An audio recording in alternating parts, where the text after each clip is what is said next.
राज्याचे आदिवासी विकास मंत्री आणि चंद्रपूर जिल्ह्याचे पालकमंत्री प्राध्यापक डॉक्टर अशोक उईके यांनी शहीद दिनानिमित्त भगवान बिरसा मुंडा यांना वाहिली आदरांजली। राज्याचे आदिवासी विकास मंत्री आणि चंद्रपूर जिल्ह्याचे पालकमंत्री प्राध्यापक डॉक्टर अशोक उईके यांनी शहीद दिनानिमित्त भगवान बिरसा मुंडा यांना चंद्रपुरात आदरांजली वाहिली।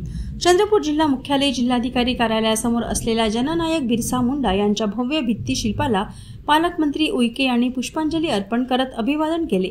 बिरसा मुंडा आदिवासी जनजाती समाजाचे गौरव आहेत। त्यांचे विचार समाजात रुजविण्यासाठी सर्वांनी सजग राहण्याची गरज डॉक्टर उईके यांनी व्यक्त केली। भगवान बिरसा मुंडा शहीद 9 जूनला झाले होते। त्याचं औचित्य साधून आज तमाम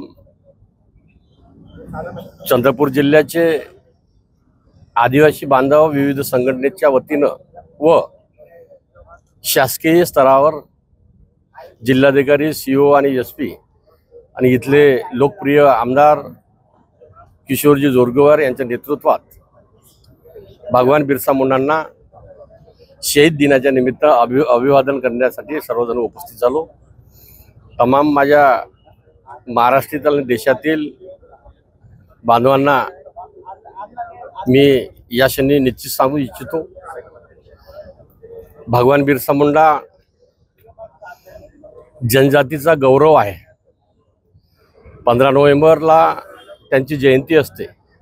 संपूर्ण देशामध्ये जनजाती गौरव दिन म्हणून आपण साजरा करतो। हा समाजाचा, आदिवासी समाजाचा हा गौरव असल्यामुळे आज अभिवादनाच्या कार्यक्रमानिमित्तानं सर्वांना त्यांचं स्वागत करतो आणि या ठिकाणी विविध संघटनेच्या माध्यमातून आज बिरसा मुंडांनी केलेलं कार्य, जनजाती समाजासाठी केलेलं कार्य याबाबत आपण अभिवादन मार्गदर्शन करावं, समाजाला प्रबोधन करावं अशी अपेक्षा करतो। खूप खूप धन्यवाद।